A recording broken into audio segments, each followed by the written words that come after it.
Hey everyone, welcome back to Crypto Cash. Thank you so much for joining me here. I hope you're having an amazing day. We're taking a look here at Unifi, seeing what's going on. Got some requests from this one from one of my community members here, Satoshi Sancho.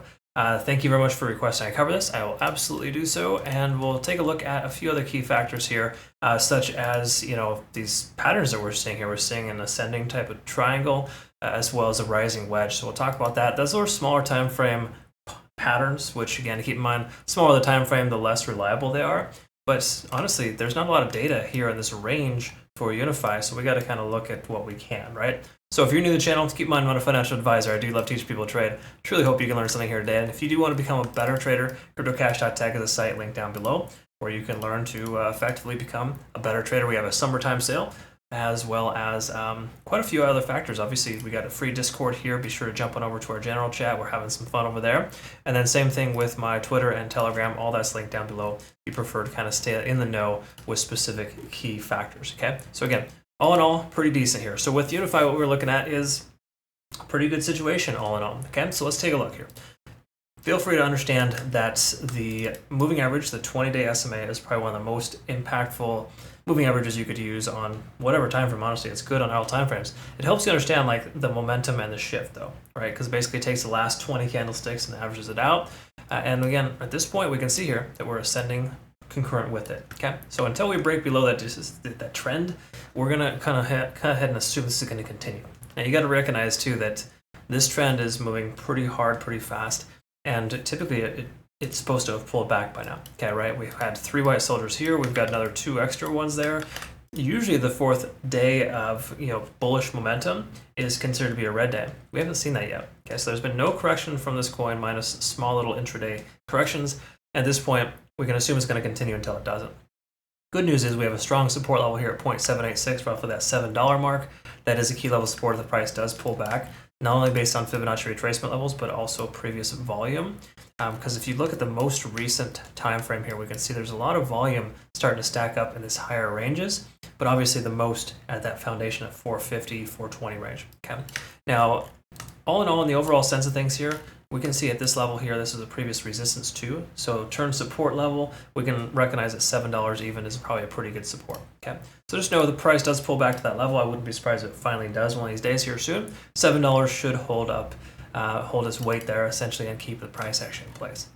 All right, so let's take a look at a few other factors here. And zooming in a little bit, we can see with the RSI, we're up over 7 and we have been for some time.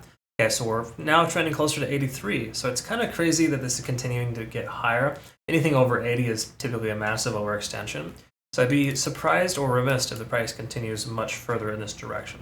Now keep in mind, based on TD sequential, we're only about 5 days into this continuation. So there is truth here in the sense that it could continue for another 4 or 5 days.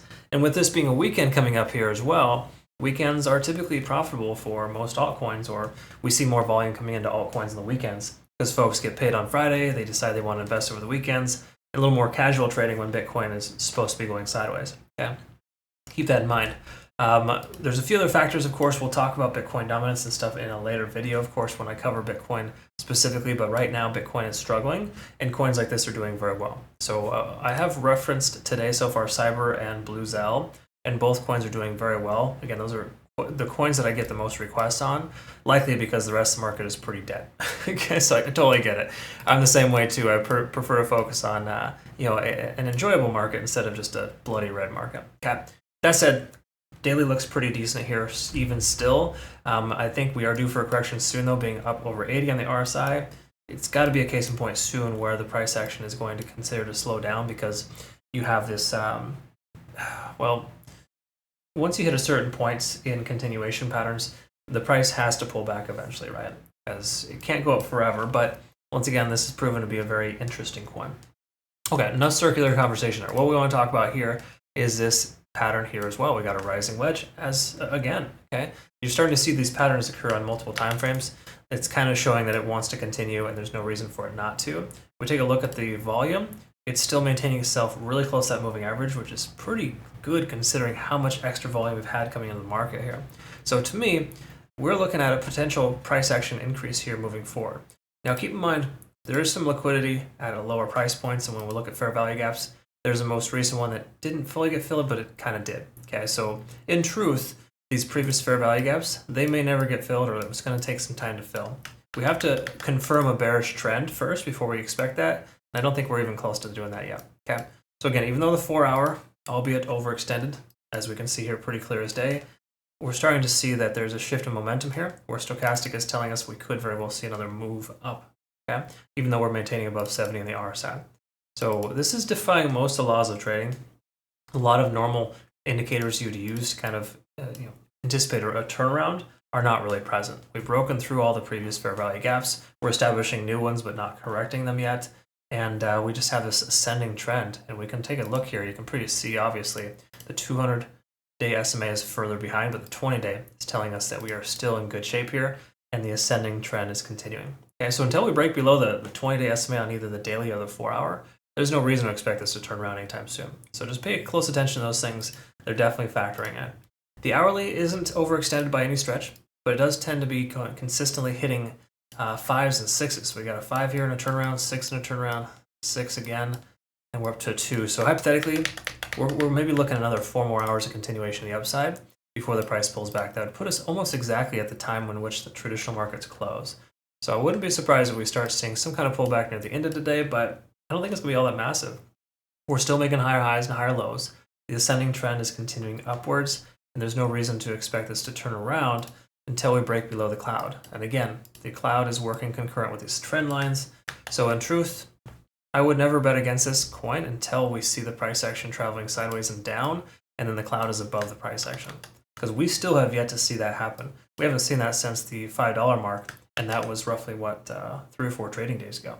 Okay, so awesome stuff here from Unifi once more. I think that it's still more likely and more poised to continue higher, at the very least sideways. But if we start seeing the price action closing closer to $7 and it's been a couple of days, price hasn't continued any higher, then we can probably consider taking a short at that point. But right now, honestly, shorting is just high risk. So unless you're using low position size and low leverage, it's not really worthwhile in my personal opinion. We tried a 5x leverage short previously and almost got liquidated. We had to close our position. Again, that was back in the $5 to $6 range before we hit this resistance at 7, but it should have pulled back and it didn't, and it continues to go higher. Okay.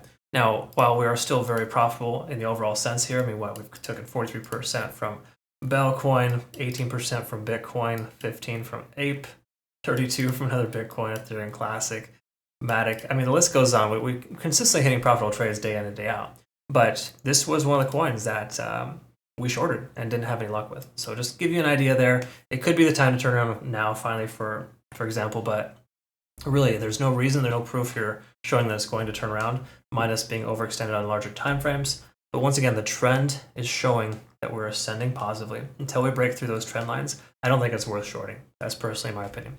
All right, I hope that clarified some things for you and didn't provide any more uncertainty, but this market is very unique. The only thing that's certain is your risk tolerance, and those are things you want to make sure to maximize your benefit with and ensure that you stick and hold true to what you're doing. Okay, so work within your risk tolerance. Don't do a trade because somebody else tells you to. Maybe use it as a guide potentially, but everyone trades different, and a lot of folks are high risk, and I think that high reward, yes, is nice, but they're not sharing those lows. Those closed trades that keep getting stopped out. Because if you're following people that are 50x, 100x, 200x, I think that's a wrong impression that you're getting in crypto. And truth be told, you want to be a little more conservative to be able to sustain. There's a reason I've been trading for 20 years and it's my full-time job. I can tell you that it's manageable if you use good risk tolerance. Either way, that's all I got for you. Thanks again so much for joining me here. Hope you have a good rest of your day. We'll see you soon.